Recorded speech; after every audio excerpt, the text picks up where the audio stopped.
మరి లోకల్లో ఎన్ని రంగులున్నాయి? అవి ఎలా ఉంటాయి?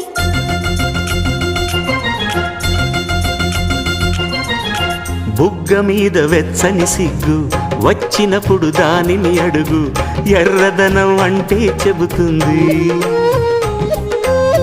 పెదవి కొమ్మ పూసిన పువ్వు అందమైన నీ చిరునవ్వు, తెల్ల రంగు అట్టా ఉంటుంది.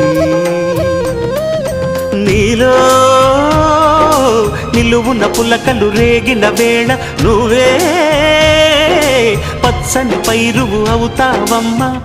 దిగులు రంగే నలుపు అనుకో, ప్రేమ పొంగే పసుపు అనుకో. భావాలను గమనిస్తుంటే ప్రతి రంగును చూస్తున్నట్టే, చూపులు ఎవరివైనా చూపించే లోకం ఒకటి. నేస్తమా ఇద్దరిలో